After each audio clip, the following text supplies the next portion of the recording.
Shouldn't have drank a bubbly before. Come on, I have some burps. That burping's fine.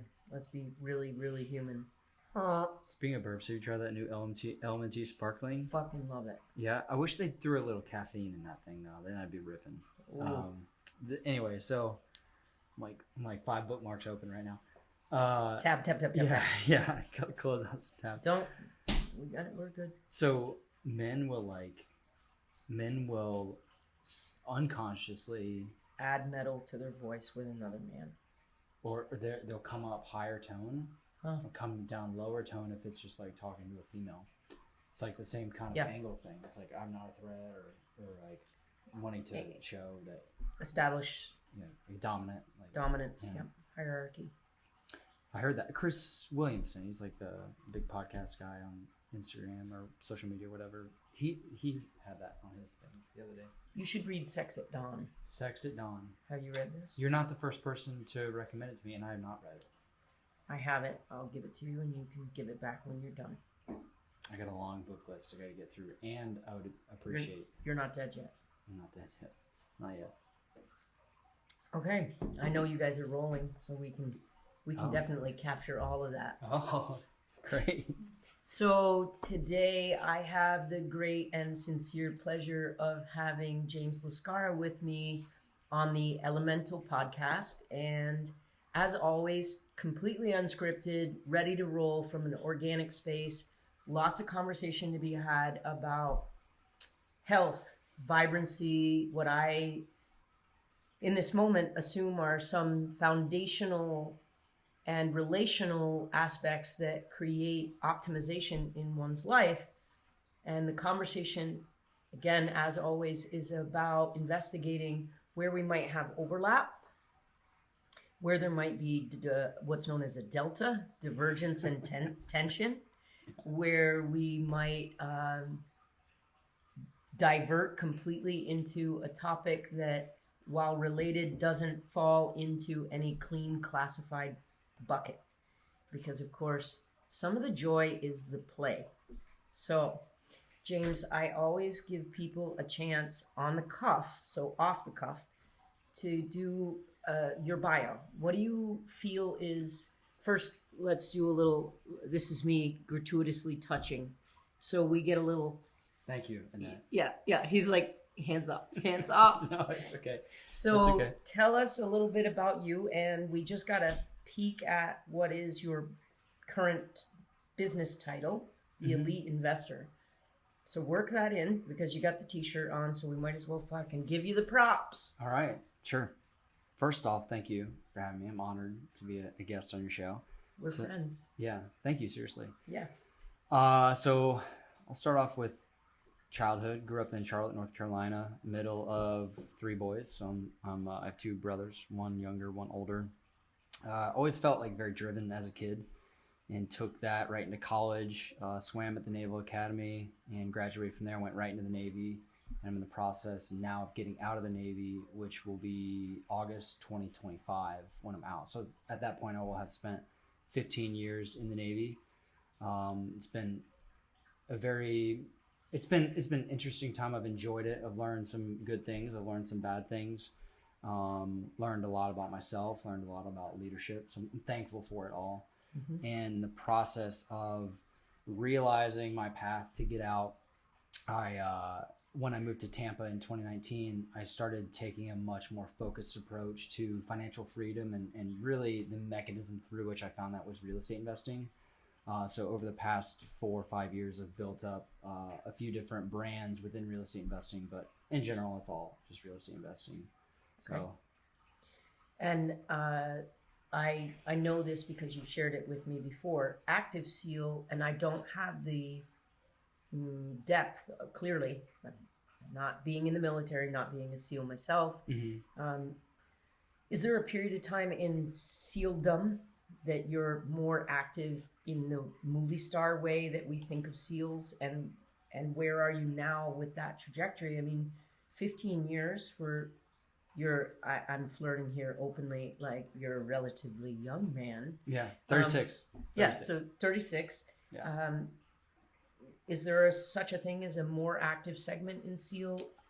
Yeah, so if you're if you're assigned to a platoon, or there's like 2 or 3 platoons to a troop. So if you're assigned to an operational command, then you're more active, like with the training, with the deployments and stuff. And so I've been a staff officer down here at McDill since early 2020. So that's been away from a platoon, so like the less movie stuff. Movie stuff. Yeah. Okay. Yeah. And yet, does being a SEAL still provide you with a lot of, or provide you with any, what I would say is discipline, structure that you lean into still? So this is an interesting question. So really, if I could take your question, like approach it from a higher view, it's, do guys, right now there are no female SEAls. I know I joked about it, but I know that. Females can try out right now, but there haven't been any that have actually completed training. Successfully yet. Correct, yeah. So do guys that are drawn to the SEAL teams, are they drawn to the SEAL teams because that's already their character and drive and discipline and all these attributes? Or do they join wanting maybe an adventure, and the process of joining and getting through the training makes them become those attributes? And adapt or adopt for those sure attributes. Yeah, for sure. It's kind of like the nature versus nurture argument from like childhood, but I think it can be both. And I think for me, I was already that kind of focused and disciplined person. Okay. And my journey in the military enhanced that some. But it was what the SEAL teams is, aligning with the characteristics that I think I already had, that drew me to it. Okay. Yeah. So this is a good segue into what Elemental is as a podcast is about. So I have 7 what I call baseline behaviors, or buckets of behavior, that will circumvent any fancy biohacking. That if one were to say, all right, I want to go on the journey of optimizing my living, here are 7 things that you need to get in order before you essentially start to go for this sexier, the shinier, the brighter, random weird supplements, or different, like a power plate or a trampoline even. So those 7 are, and I always have to count them because when I get to 5, I start to drop off which ones. Yeah. Okay. So sleep, movement practices, so the body needs to move, hydration, nutrition. So nutrition being something that truly feeds you. And there's a lot of, even in the first 3, individuality, but hydration, nutrition, mindfulness, community. See, I always do this to myself. Can somebody snatch the dog? Because he's very distracting. Sleep, hydration, nutrition, movement, community, mindfulness. Oh, and sunlight exposure. Getting out into nature. I love that. I usually get that one early. This one, it came late. Okay. So those would be the 7 things that if everyday human were to focus on, that everyday human would be an uncommon human, a powered up, optimized human. Out of those 7, and again, we can revisit them, and clearly even I am like, when are they? Where do you fall in any of those behaviors? Like, as I mentioned them, do you think, yeah, not so much? Absolutely. So a few of them I view kind of as binary, right? Did I get sufficient sleep to exist this week, to thrive this week, or did I not? There's not a whole, it's black or white to me. No, I don't see you with a biometrics on. Is that true? Yeah, I don't. I guess I go based on how I feel, but the ones that are binary for me that are pretty simple are like pretty good on my sleep, pretty good on my hydration, 7 out of 10 on nutrition, maybe 8 out of 10 on nutrition. Okay, so binary for me is either or. Yeah. And then you just gave me a number scale. Right, so that one's not binary. Yeah. But good enough, right? Okay. Good enough that it's like not my 70% or more. Yeah. Mm-hmm. And then some of the others, I think, movement, also 7 out of 10. Do a pretty decent job balancing that. I think chemically I need that so I can. I would say who the fuck doesn't, but Right, we'll right. come back to that. And then the others, let's see, the sunlight exposure, I probably need to work on that. Less than 7. Community is a focus of mine, so I would give myself like good points there because I'm actively pursuing. You're aware of it. Yeah, for sure. And then, did I miss one? I missed one. Hydration. Hydration was good. That was, yeah, I'm usually. Hydration, nutrition, sleep, movement, mindfulness. Mindfulness, always a challenge. Always a challenge. Pretty aware of it, but always a challenge. And is that because you tend toward future thinking? Are you dragging your past around? Can't it be both at the same time? Yes, of course. Yeah, it's both. That's your negative. I would say that's our negative brain bias. This thing hurt me. This thing helped me. I'm seeking both those things in my immediate or long view future. Yeah, so I think for me, I agree. It's kind of a challenging paradigm because without discomfort, a human does not grow. So what is the limit of that discomfort? Where there's breakdown versus growth. Yeah. So one of the newer things that's coming out neurobiologically that is, I find really exciting, is post-traumatic growth, PTG, instead of post-traumatic stress or PTSD, you know, and this idea that you might actually have the ability with what's known as a stretch or supported goal. And I'm going to speak to something that I believe is really true in the Navy SEALs in a moment, and you can confirm, deny, say, under certain conditions. You know, this idea of supported growth is where community comes in so heavily in my understanding around neurobiology. The SEALs organize, from what I humbly know of it, to tell you right up front, you're not going to get through this fucking thing if you think you're doing it by yourself. Yeah, that's pretty clear. Yeah, I would agree. And they acknowledge that if you're not tied on to, in this case, your brothers, and you're not there for them and they're not there for you, then there's like a greater likelihood of no success. I don't want to call it failure because it might not be a good fit, right? Like, yeah, you got to be a team. I think the excellence of the excellence of the team, which is my background in the military, is the overcoming of an immense challenge as a team. The challenge that you could not do on your own, not even come close on your own. Okay. Yeah. So I agree with what you're saying. So it's interesting because you and I, outside of this podcast, have had conversations about how difficult it can be to make and sustain viable connections with people, and not just sexy time, opposite sex stuff, which we'll touch. Oh. You're like, fuck, don't touch it too close. But the idea that, you know, making friends, having people that you trust. Like, I remember it was a strange circumstance, so I don't remember the why, but I was in an early morning sauna with you and a bunch, predominantly, it was kind of a sausage party. Sure. You know, there was like 11 dudes and maybe 1 or 2 women. And I pointed out that right now, the vast majority of Americans, when asked, do not have a best friend.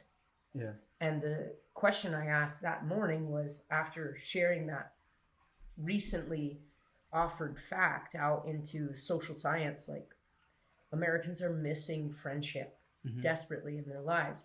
And that what that means is that we don't feel as though we have a safety network. And without a safety network, who do you call when you're in trouble? And it can be mild, like, who do you call if you're on the side of the road and your flat is flat? Yeah. Like, you know, you don't have a backup plan for the backup plan, and Yeah. shit goes sideways. And you and I talked at that time, like, and I hope this is still true. You said to me after, I believe I could call you.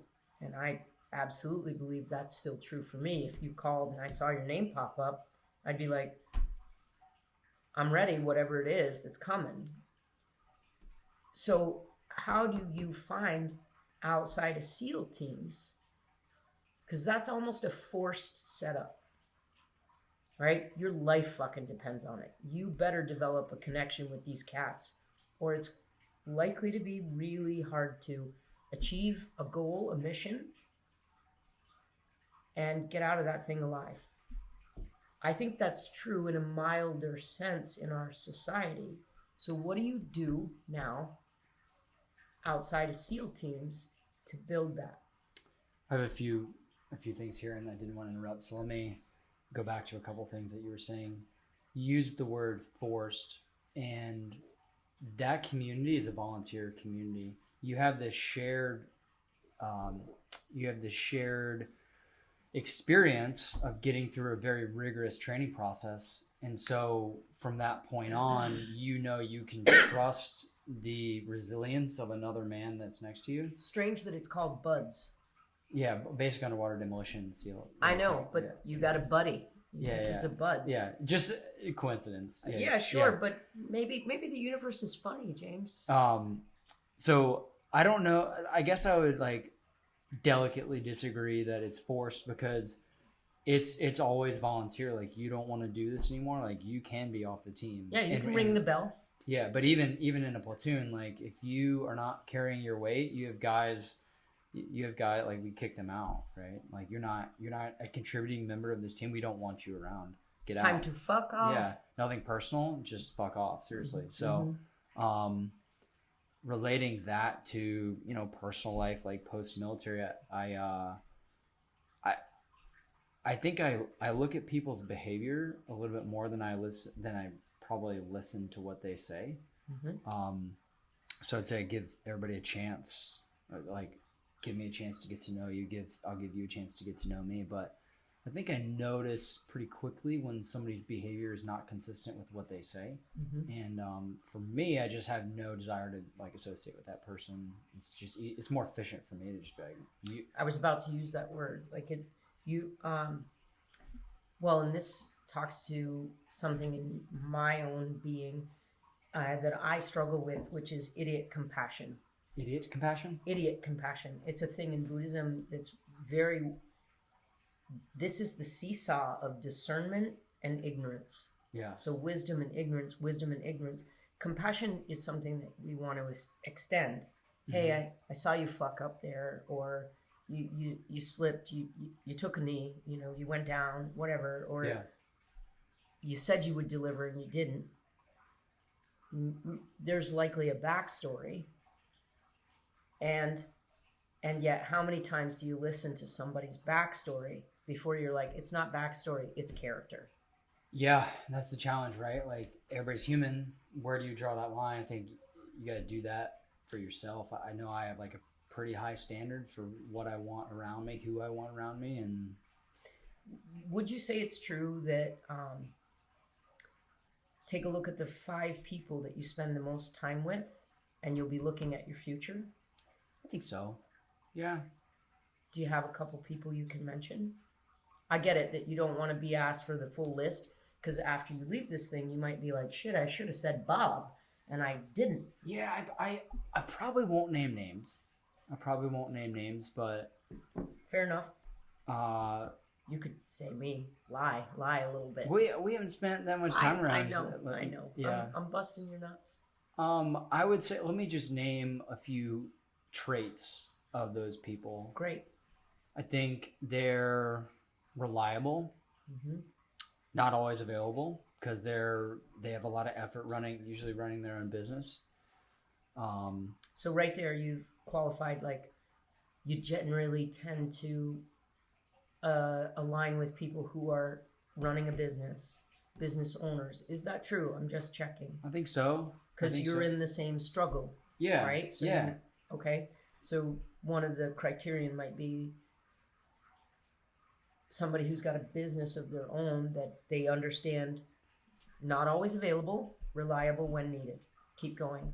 Resilience, communicative. Resilience, I'm thinking of my buddy. He did this double Ironman thing. It's called the Ultraman. He did this back in February. I was part of his support crew. It was incredible. I'm proud to be a friend to somebody like that. I'm proud that they would want to be friends with me. So that's, I think, one easy example. Okay, resilience. Yeah. So that's a lot of physical and mental resilience. I'm going to ask because I'm sincerely interested. Does this cat have emotional resiliency? Do you know? Yeah, he's a dude. He's a dude. I don't know that we talk about I don't talk with emotions much with other men. We go to sauna. The sauna lead asks a question. I'll answer the question. I'll listen to others' responses on the question. Outside of that, I don't really talk about emotions very much with men. Do they matter to you? Do emotions matter? Mm-hmm. Not until they're a problem. How interesting.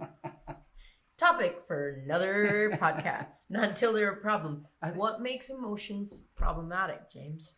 When they're ones that you don't want for when they're the negative ones and you don't want that for a certain situation, like longing.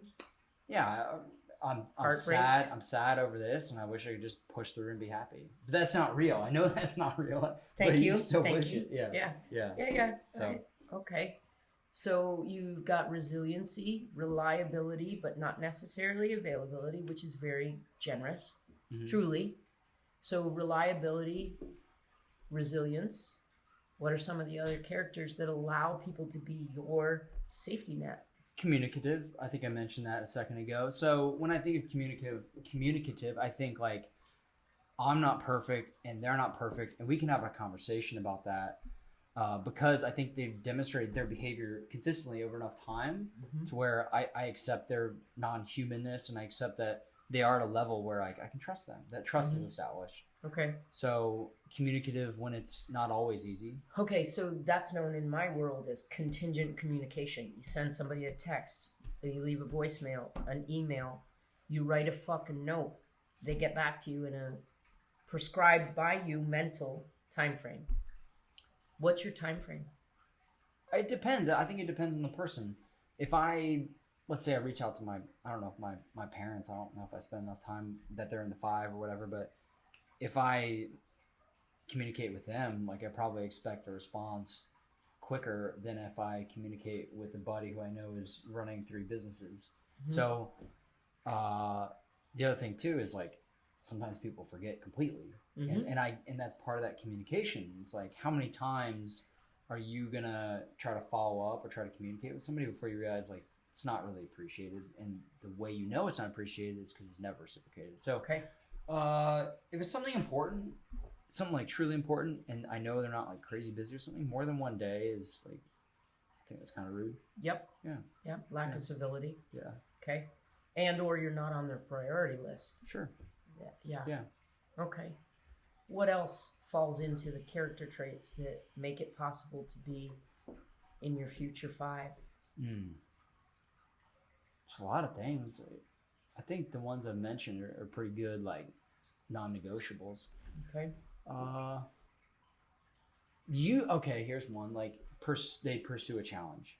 They don't just exist. Like I have no desire to be around people who are in my inner circle who just kind of like exist. They're talking to you about your fucking curtain rods. Yeah, they seek discomfort or challenge in their life, and they find gratitude. They find purpose in the process of overcoming the challenge. Okay, and I love that too. So that like person that's like that, it's a good fit. Resonance. Yeah. Okay. How do you do with sleep? How do I do with it? Can we go more specific? Like how much do I get? What time do I go to bed? Yeah. Let's pull the sheets off your personal, sort of some of your personal habits. Sure. Because again, there are probably people that get a hard on about listening to a SEAL, right? Because you've had training and you are successful, not just as a SEAL, but as the elite investor. I mean, one of the things that you sell, and I'm not stalking you on Instagram, but once in a while I look. Okay. One of the things you're selling is like, you know what you're fucking doing, and you go out and you do the damn thing, and people want to know, where does that success come from? I'm positing through this podcast that some of it, a lot of it, are actionable behaviors about some baseline things, and one of them I'm going to lay in heavy is sleep. Okay. When do you go to bed? When do you get up? And how do you do that thing? I buy it. I buy this principle. I'm bought in, right? Okay. I agree. Okay. So I'm not always the best with sleep. My ideal is settling down for bed between 8 and 8:30 and asleep between 9 and 9:30 and getting up between 4 and 5. That's like, if every day is like that, I'm good. Okay. What's happening in the settling down? I've got jokes about masturbation, but you're like, I'm not talking to that. So like I go up to my room. If I have stuff from my room I need to pick up, like put that in laundry. Lately I've been taking melatonin. Probably want to ease out of that habit. I've been too much on this caffeine melatonin. Like, Okay. I don't want to be chemically dependent to literally survive. But if I do take melatonin, it's like I take it before I'm ready to actually sleep, so it can kick in. Depends what I've done that day. If I've already showered, I won't shower again. If I need to shower, do the shower thing. This is probably an unpopular opinion, but I'm looking at my phone because I'm starting to plan out the next day. What do I have going on in the morning? Stephen Covey's 7 Habits of Highly Effective People has a morning check-in and an evening check-in.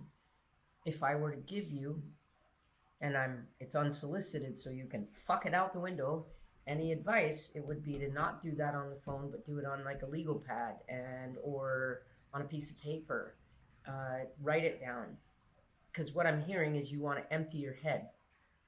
Yeah. And pre-plan. Yeah, I want to have everything ready to go for the next day. Mm-hmm. So I'm not trying to remember all these things as I'm trying to go to sleep. Yep. Yeah. It's going to continue to be on the phone. Okay. I have this like light setting. I can turn it to the red light mode if I want, because so many of our business systems are interactive to where like it won't be the same on a legal pad. Okay. So I get you. There's like, that. Nope. There's that. Maybe catching up on a couple emails for that can't wait for work related stuff. You're doing this in your skivvies in the bed. Usually before I get into bed. I sleep totally naked. I don't wear. Me neither. Me too. No. Oh, here's something. I turned the thermostat down too, so I turn it down to like 70. Normally in the house it's like 73 during the day. So 70 when you get up. Like it's like here in Tampa. Like I feel pretty cold in the morning. So yeah, that does it for me. Temperature is a critical thing. Yeah. Body temperature. I have invested in an 8 Sleep, and no, they are not supporting me with any product, but I invested in that for the same reason, so that I could control heating and cooling throughout the night to augment the ability to sleep longer and deeper. Yep. Couple other things. Mattress. I bought like a Nectar mattress back in December. Like it. It does pretty good for me. Okay. I'll look it up. That's pretty good, and I'm not like sponsored or anything, but me neither. That, and then sometimes I mouth tape. If I feel like if I wake up with a dry mouth a couple days in a row, I got to get back on the mouth tape. That for me, I do feel like I usually get a deeper sleep in it, but I usually rip it off around like 3 or 4 a.m. just like in my sleep. And then also if I'm especially stressed, I'll actually do a nasal, like a breathe right nose strip about an hour before bed. Just helps me kind of. I'm not kidding when I say, can you buy that shit at CVS? I got it on Amazon. You probably can. Okay. Yeah. What's it called? Breathe right nose strip. Okay. For like athletic, like football players, they used to see it more. Ooh, sports. Yeah. So I'll do that if I've had like a heavy thinking day or if I'm extra stressed. Maybe it's a placebo effect, but I feel like it helps. So that's not every day. Ritual is important. Which is why I'm asking. Yeah. Because I have an imagination that if any of that's disrupted for you, so for instance, let's say you're trying to date, I bet you have to stretch some of these behaviors. You taking a lady out, you're not going to be peace out at 7:45. I got to be in my you might be. First couple dates, you're like, it's 6 to 7:15, ma'am. Sign here. This is what you got for time. Yeah. I love the color you just turned. Yeah. You're like, yeah, that's actually how I've probably been blushing this whole time. I try to. Is it my proximity? Yeah. No, I'm just thinking. So that's not like those guidelines I mentioned. They're not hard and fast. I do believe in waking up early. They're soft and loose, like your women. Soft and loose. So if I've gotten 2 consecutive days though where I'm not on track, I won't sacrifice sleep quantity for getting up early. So like if I've 2 days in a row I've gotten to bed at 10 a.m., I won't keep getting up at 4. 10 p.m. That's what I meant to say. Yeah. Yeah. So, no, I just If I've gone 10 p.m., like this morning, I got up at 4:15. Okay. Got to sleep around 9:30. A few repeated days of like less than 7 hours, I'm sleeping till 5:30. Okay. I'm not like so rigid on needing to wake up early because that's gonna degrade my cognitive performance during the day, and it's gonna make my mood shittier, and it's not worth that. So, but that's a good reminder in the evening, like, okay, now's your time to get back on track. So, okay. How critical do you think, if you were to rank these 7 things, because you said to me, mindfulness, man. Oh, I think mindfulness is important. Yeah, just that it's not a current time focus for you. If you were to rank them, what would you put first? I view it kind of like a waterfall method. So like I can't, if my sleep is totally effed, my next thing, my nutrition is going to be totally effed. My nutrition is totally effed, then my ability to engage with community or hydration is going to be totally effed. So I think like most important to be at a base level of performance as a human are hydration, nutrition, sleep. For me, if those are screwed, then the rest are probably screwed already. What was interesting is that I talked with Moses, who is a deeply dark, coloration. Yeah. And God bless him, he's beautiful. And for him, it was sunlight, because that, for his heart rate variability, he's tracked it, changes everything. His level of health, how well he sleeps. You and I are pretty pink. Less important, but sunlight viewing is of such, getting outside, being in nature. You also said that that's something that you're not heavily engaged in. Do you still swim? No, I don't really swim anymore. I can, but it's not like part of my Let's hope you didn't fucking use that. Yeah, I can swim. Good. Yeah. Throw that baby right in the water. But as a frogman, I don't imagine you would lose the ability to swim. Yeah, I also swam in college, so like that's... You've had enough. Yeah. Yeah. Then how do you get outside when you do? Right now? Sometimes, unfortunately, it's like I'm stressed as shit. This day's not going the way I thought it would, as I planned it out. It's sunny out, and I just got off a call that absolutely has me like wanting to punch a wall. Kick somebody in the baby maker. Let me go outside. Like that's happened a few times so far this year. Going to like sauna cold plunge at Kodawari is usually good. I'm getting outside for that. Most of my workouts, unless I'm running, which like now it's turning summer here in Tampa again, so like that feels good to get outside and get some sun, get a sweat on, to run outside. But most of my workouts... Hold on, did you just say now's the time to start running? Because usually a lot of runners take the exact opposite tact, that they run during the winter and they run less during the summer. I kind of like it a little more during the summer. Like adds like a little spice. Adds like a little extra challenge. Okay. Get some sun, get some tan. And it's extra hard. Okay, and you like that? Yeah. Okay. So that's how you get outside. Mindfulness. Do you have any practice that you're aware of that you keep around that? I have meditation in my calendar once per week on Sunday, and I never do it. Honestly. I love it. I never do it. It's a reminder in my calendar. Yeah. And how long are you expected in your calendar to meditate? It's a task, so it's not even a duration. It would take me 5 or 10 minutes on Insight Timer. That's what I used if I were to do it. I have before, and I haven't been doing it. Okay. Yeah.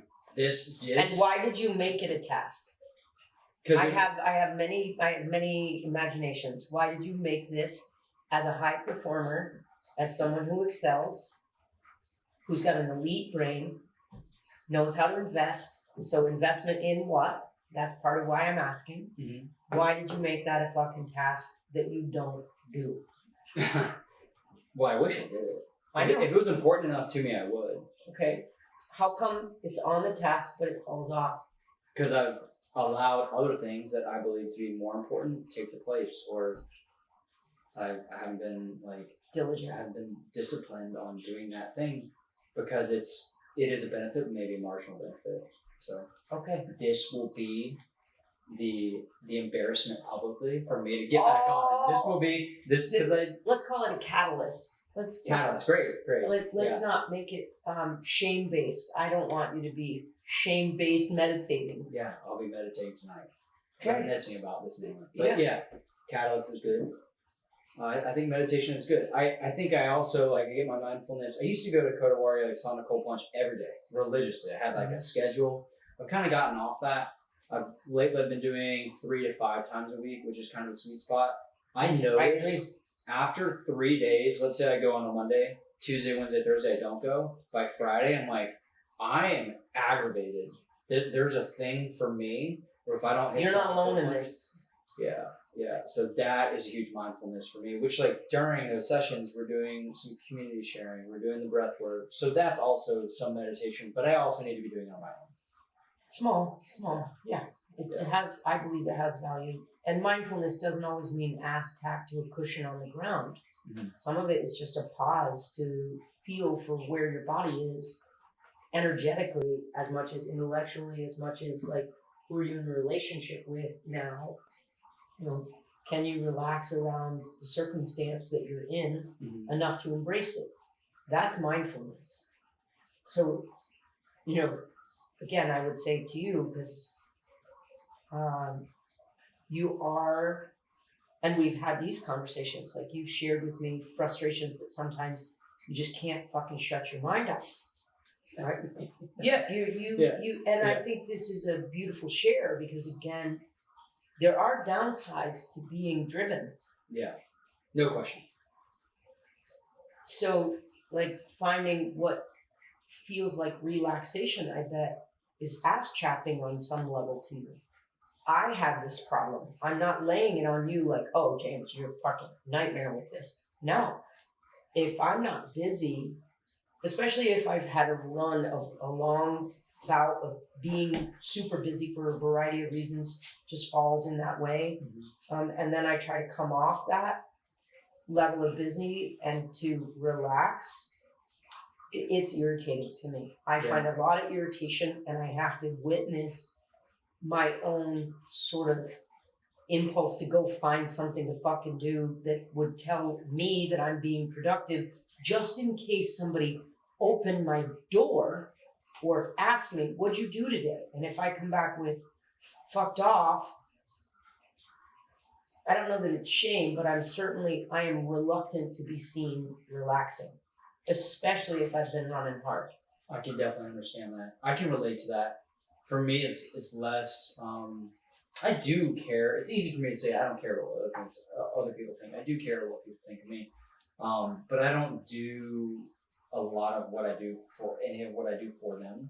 I do it for me. And for me, it's like the being hard on myself and knowing you didn't fulfill your potential of spending time on something productive today.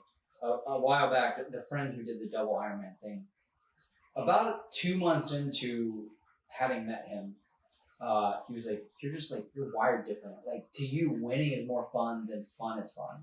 I was like, that's accurate. Mm-hmm. Like, that is accurate. And of course I say that, it's funny, but it's...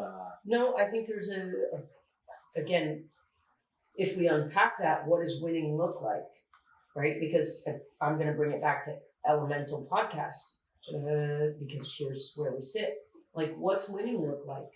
Is it having a lady? I've also asked you before outside of this. You say you want kids. I think this is a horrible idea. I'm just going to say that out loud. You want kids, you want a lady, you want a house. You've shared with me a vision that you have, like front yard, you didn't quite throw the fucking picket fence in there. Thank you. Yeah. But you have this vision, and then how do we make time? How do you find enough ease and space for what isn't currently happening now? Like, where do we, because what you can't get is a cut in. You can't, cut something out of a thing and hope to jam it into your life. Yeah. And if we don't have any place where we're not productive, there's nowhere for the universe to bring you radiance around the things that you don't yet have. I know, yeah. I'm squirming over. Yeah.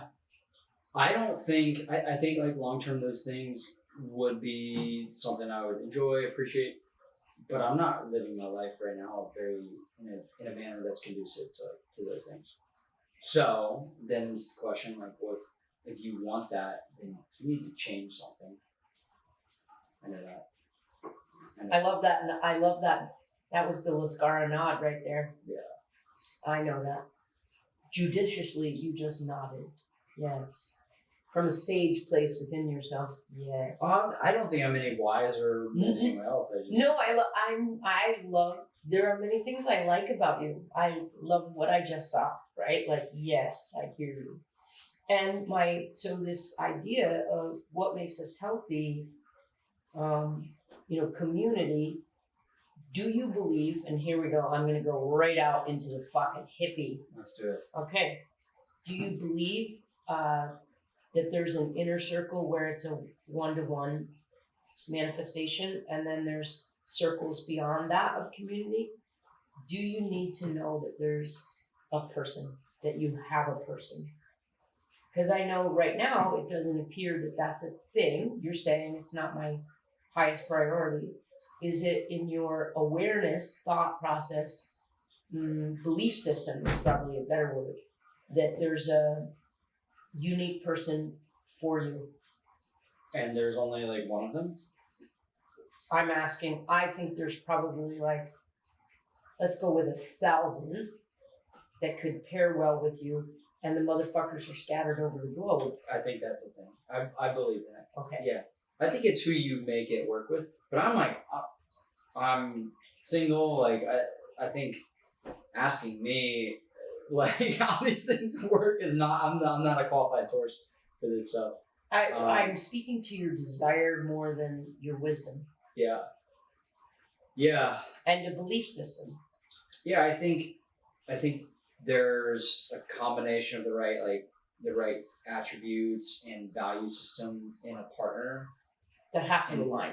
Yes. For confluence, for ease and confluence, absolutely. Yeah, and it comes down to like timing and fortune and how you meet that person and who you make it work with. I don't know personally, like there's going to be things you compromise on.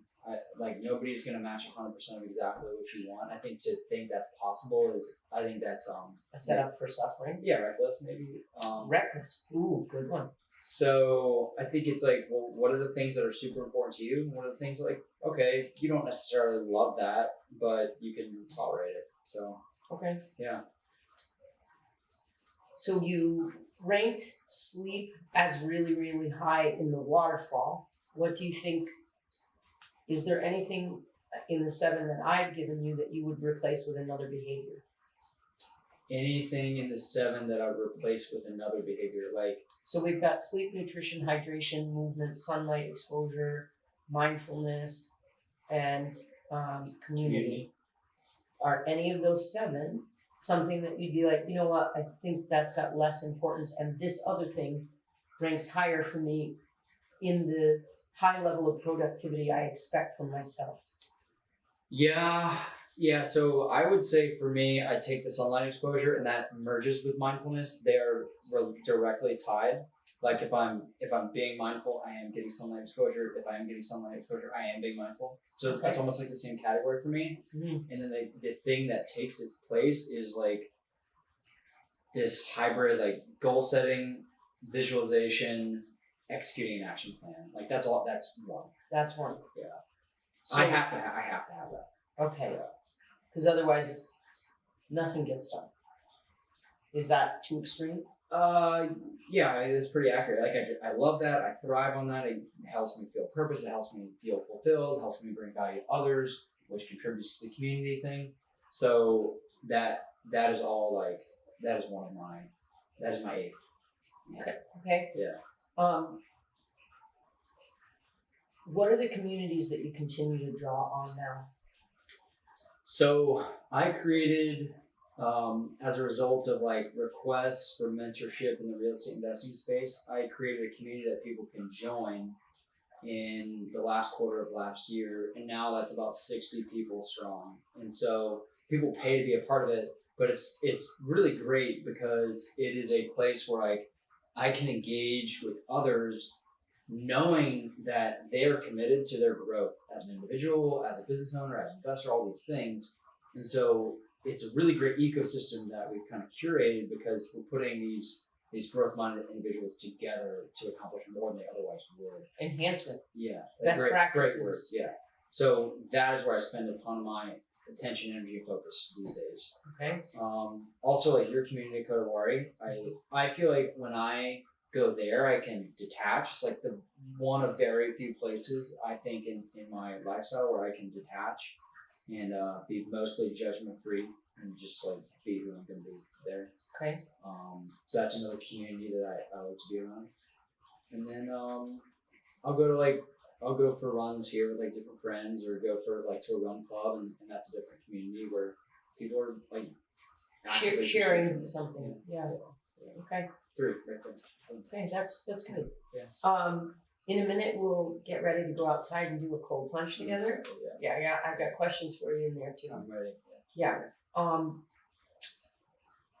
Is there anything you had as a man, I hope Annette asks me about blah blah blah, or is there anything that you were like, thank God she didn't come with blah blah blah? Because we got the chance. We got the No, I try to be expectation free in these kinds of things. I'm trying to think. No, just thinking to myself, like, I think people that accomplish a great deal in their lives, they are hard on themselves. Like, they do struggle with that. Like, how hard does hard have to be? That's a question for how much do you want to accomplish. That's right. Okay, hold the fuck on. So the harder you are, the more accomplished you are? I think the harder you can be on yourself to deliver on the standard you set, the more that you can accomplish in your life. And is it possible to reframe this? So accountability is something that if someone was to ask me, like, what's a criterion by which people are empowered to be in my circle? Accountability. Yeah. So what I'm hearing you say is you set a standard for yourself. Yes. And then you're accountable to that standard. Yeah. Yes. You don't negotiate with it. Like, you execute, and if you fall short, you find ways to improve and continue to execute. Okay. So we got to chuck the word hard. Because hard's for dicks, basically. Maybe that's me. Maybe that's me. But being accountable to something that you set, have you ever adapted? In other words, okay, this goal, I didn't have the right resources for the goal. I didn't know that until I stretched for it. Maybe I didn't have mentorship to achieve the goal. Because hard feels like non-negotiable, that you're just miserable to yourself. And we've had this conversation. You happily get up on the cross, brother, and whip. You'll tie yourself to the whipping post. And this is some of David Goggins style, what I would call violence, right? Like, I'm a piece of shit. I'm always going to be a piece of shit. And until I completely embrace how much of a piece of shit I am, I'm never going to change it. Except I don't think David Goggins has changed his thoughts on after having achieved so much and changed and impacted so many people. I don't believe that about myself, just so I can interject there. Please, it's important. I don't believe that I'm at all a piece of shit. I have immense belief in my own ability to execute the vision I set for my life, for my business, all these things. Let me say the point I'm trying to make. Maybe let me say it a different way. Okay. I have a joke sometimes with my friends, and it is funny and true, where it's like sometimes as an entrepreneur, you have days like, and it could be a 1 hour swing. Oh, like, fuck. You're right. Okay, so like I'm a literal king. Like, I am a king. I am like crushing it. You're daddy. I'm doing so good. I'm daddy. I'm a king, crushing it, love it.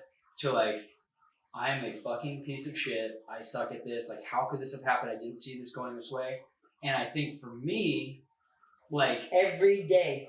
So a lot of people who maybe aren't in this space or early on in this space for growth, one, I don't know if that's going to work ever for me. Like, I've been in this space long enough to realize that it's a consistency. but it's the belief in myself that allows me to overcome. The point I'm getting at is people want the result, but they want to isolate that variable. And they're like, well, I don't want that day where I feel like a piece of shit. And it's a requirement. It's going to happen. That's a non-negotiable. That's Absolutely. the point. That's the point I'm trying to get at. Okay. Yeah. I've also been taught through various mentors to not believe my own story, especially when it hurts. So I'm not allowed equally to exclusively pat myself on the back and tell myself, I'm a queen, I'm a queen, I'm a fucking queen. I can allow moments of accomplishment. I'm accountable for the achievement. It's true. I leaned in hard. Mm-hmm. What I'm not equally, I can't get too wrapped up in that any more than I can get wrapped up in, I fell short. Something happened that I'm not externalizing like, it's because so-and-so didn't do what they wanted to do. But, there are places where if the resources weren't there, the timing was off, I got to go back and revise. I don't need to engage in inner violence in order to revise. Maybe I have a less healthy view of it. I think I I'm a little older than you. Touch, yeah. Just a touch. Sage wisdom. Fuck, I don't know about that. So, if we talked about this at the beginning of the podcast, if discomfort is a prerequisite for growth, is it possible? It's just something I work through, right? Is it possible that the harder it hurts? I know you don't like the word. I love it. The harder it hurts, the more growth, that post-traumatic growth, the more growth could result. If I wanted somebody, there's a breaking point. I agree. There's a tipping point. How close can you get to it before it's too much? But you need to be pretty close. And you have to have a safe word. I mean it for not just sexy time. I'm talking about okay, I'm now at a tipping point where it's no longer healthy for me because I'm not factoring in how much is outside of my control. Yeah, I think community. I'm in a small group with a few other military veteran investors, and we share on every Saturday. We haven't missed a call in 4 years. We share some of this bullshit, right? This inner dialogue stuff. So that helps, right? Having a third party be able to reflect. Yes, 100%. Okay. That's powerful. It is. And that's it. To me, that's deep accountability and friendship. Yep. It's allowed. Because I bet some of those motherfuckers have some unkind things.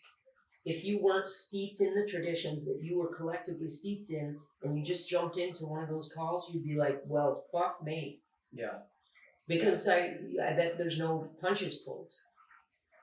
It's compassionate accountability and communication for sure. But sometimes they'll be nicer to me than I'll be to myself sometimes. Yeah, that's what friends are called. Yeah. That's what friends are. Yeah. In humbly, you just define friendship. People that will always be nicer to you than you will be to you. Yeah. I'm glad we're friends. I think we reached our time. Okay. That's good. Anything you want to say to me? Other than, hey, we can do this again later. We can if you want. Yeah. Thank you again for having me on the show, and I'm ready to go cold plunge. All right. Let's do it.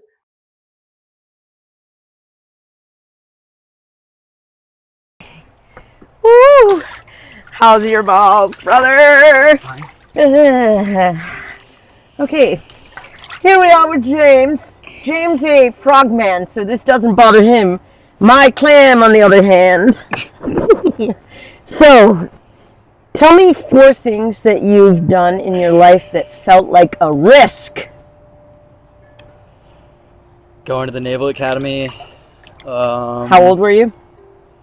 18. Okay. Getting more involved in real estate investing. Okay, felt risky. Yeah. What was your first purchase, risk purchase? It was a house when I lived in Virginia Beach in 2014. Okay. How old would you have been? 26. Okay. Yeah, that felt risky. Okay. Those are 2 separate things. Getting into real estate investing and then buying my first house. Okay, so we'll count that as 3. We're up to 3. And then pursuing my career in the military felt like a risk. Okay. Yeah. 3 things that make you giggle. I'm not a big giggler. I know. That's why. So giggle, snort, laugh. You cold, motherfucker? I don't know. I feel like I'm shivering right now. I don't know. It's because of that shower beforehand. 3 things that make you laugh. Man, I don't have an answer ready. I would say like stupid shit. Like somebody. Do you laugh at fart jokes? It depends. If I know the person, it's like it's the right environment. Yeah. Okay. Like situational humor when there's something like ironic about a situation and somebody points it out. Like the delivery is everything. Can you remember the last time you laughed out loud? LOL'd?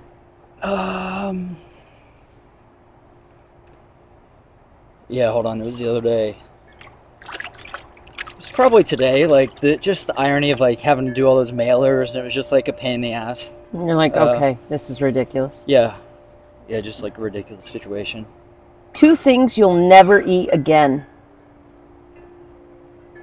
Man, I don't have answers planned for some of this. I know it's called spontaneous, organic. I hit like most things. What's the most common answer? I don't know. I don't know. Sheep's head? I don't know. 2 things I would never eat again. I had a horse burger in Lithuania once. I wouldn't recommend it. It wasn't good. 0 stars. Do not recommend. Yeah, 0 out of 5 for sure. So horse burger would be one of them, and then I don't know. Is there anywhere you won't go for pizza? No, I'll go most places. I'll go anywhere. I'll go anywhere. I probably wouldn't get pizza from like 7-Eleven. Okay. Yeah, like the hot dog roller. Oh no. I'm good. Yeah, That's been in there for 9 days. I'm good. It's crusty. Like you pull it out. I would not do 7-Eleven for pizza. 1 thing that consistently brings you joy. Running. Yeah. Okay. Yeah. When's the last time you went running? Yesterday. Yeah. How far did you run? You know, for how like calculated of a person I am, how I like measure runs is insane. I just go, and sometimes I time it and sometimes I don't, and I don't even like really keep track of my pace very much unless I'm on the track, which is like insane for how I carry out the rest everything of my else. life. It's probably why I do it that way. And it might be why it brings you joy, because there's something that's finally unregulated for James. Yeah, but I had like a lot on my mind yesterday morning, so I got up, went for a run. It was humid. It was good. I think like when I am having a tough time with whatever, like a little bit of suffering does make me feel better every time. That's sadistic, whatever you want to call it. If it makes me feel better, I'm going to do it. That's called self-knowledge. Yeah. So I'm going to applaud that. Yeah. Are you timing us now? No, I didn't time it. I feel better now than when I was like shivering when we got in. The eating one, I didn't answer the second part. Probably just like bland Brussels sprouts. Like bland Brussels sprouts. Oh no, the only way to do Brussels sprouts have to, for me, come with bacon and butter. Yeah, but they don't always. Like. Yeah, so I don't eat them. Yeah, so probably that. That's my second. You heard it here first. Bacon, Brussels sprouts, and butter. The 3 B's, bah? Okay, bro. You ready? Let's get out.